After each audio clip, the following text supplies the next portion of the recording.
to show that reaching the Cape Breton area in the next few minutes. It's pretty much right on top of you now. And then further off to the northeast into Walworth County, Delavan 1210, Lake Geneva 1215. So that's going to be the areas that we watch out for, maybe some localized enhanced damage with a potential downburst there. And that's an interesting signature there that we see, that little rotation signature near Marengo and pretty much between Marengo and Woodstock.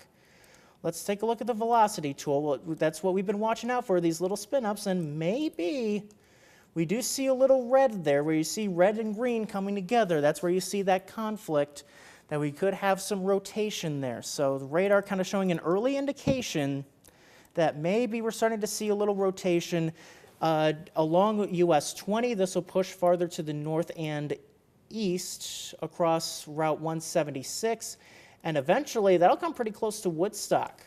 So heads up if you're watching us in the Woodstock area in McHenry County, maybe seeing a little circulation there starting to develop as well. So we're watching for circulations along this whole line into Kane County at this point.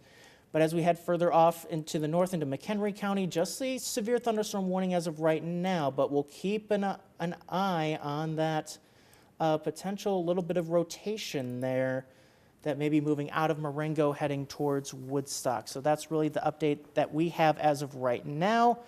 And yeah, I've been kind of looking at the velocity tool, and so far it's a very broad rotation. Yeah. So if anything, thunderstorms spinning a little bit, but nothing too concerning just yet. However, if we do see it tighten up or get a lot brighter on that velocity tool, then that's something to be, extra aware of. But yeah, right outside of Marengo, just a little bit of spin right now, if not just a lot of those straight line strong winds. So. And just looking at Weather Service chat session here, that the DeKalb County Sheriff's Office reported, looks like possibly a tornado along Beath Road and County Line Road in Maple Park. So that's right along the DeKalb-Kane County line. That's where we had that tornado warning before.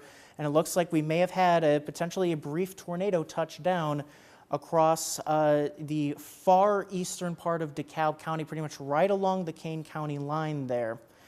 So looks like, some potential ground truth there. The DeKalb County Sheriff's Office reporting maybe a brief tornado touchdown along the DeKalb and Kane County line. So that's the brand new information that we just got from the National Weather Service. And then looking for other reports, looking like a report of a 62-mile-per-hour wind gust near Winnebago. And I think we can, just by the sounds of our roof and our tower as that line came through, I mean, I pretty much agree with that. Also a 65-mile-per-hour wind report in the Leland area across far southern DeKalb County, 67-mile-per-hour wind gusts in the Hinckley area. So we're starting to see those reports coming in that these storms are still packing a punch even this late at night. And so when it comes to those blustery winds, again, they are pretty well out of our viewing area for the most part. Might get a little gusty behind that intense line of thunderstorm activity, but as has been the trend all through the night, you can see that basically from Aurora to just outside of Lake Geneva is where we're getting that severe wind threat in general, as the leading edge of those storms has been the culprit all night for possible power outages, some tree damage, those types of things. You can see that kind of reflected here, right where we get that changeover from bright green to darker green. It's about where we're getting those strong winds. Might get a little blustery behind all of that, but things are starting to settle down in general when it comes to the severe threats, thankfully. So we'll continue to monitor any other additional threats in our backyard, but the warnings have been slowly dropping off. That tornado threat getting deeper into Kane County near Elgin and Aurora.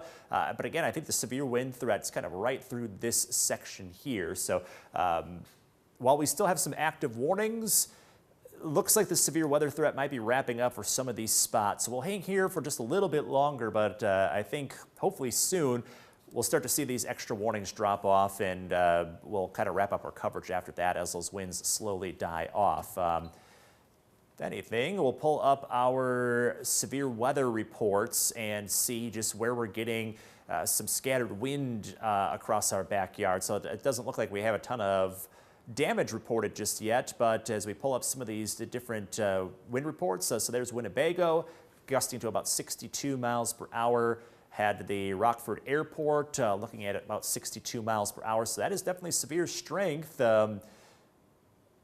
Byron about 59, so again, right within that severe territory. Looking at Oregon at about 60 miles per hour.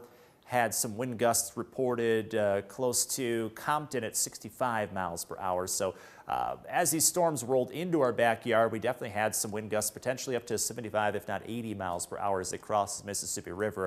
And that's what triggered all of this, is seeing those much more high-end winds cross into our backyard.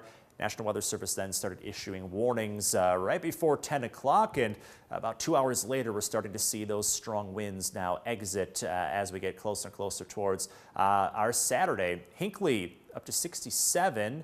Had a report of wind gusts up to 65 near Leland, as well as just outside of DeKalb. Again, another Hinckley report at 65 miles per hour. So another look at, again, some of our tracking tools. Severe winds halfway through McHenry County and heading towards Kane County as of this point. So I think because a lot of the severe weather threat is exiting as of this point, we still have some active warnings, but we're not necessarily looking at a dangerous threat for some of these locations. So I think we're going to wrap up our coverage here for the night.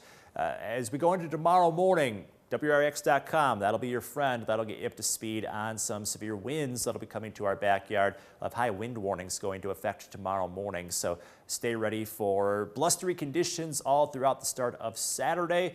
We'll keep you up to speed as those threats come into play over the course of Saturday itself. So make sure you stick with us and WRX.com for additional information as we go further into this weekend. Hopefully you are in a safe spot as of tonight and won't have too much to clean up as we go throughout the weekend itself. So thanks for staying informed with us, and we'll let you know if we do see anything else over the remainder of the night and as well as the remainder of the weekend. So stick with us for additional information.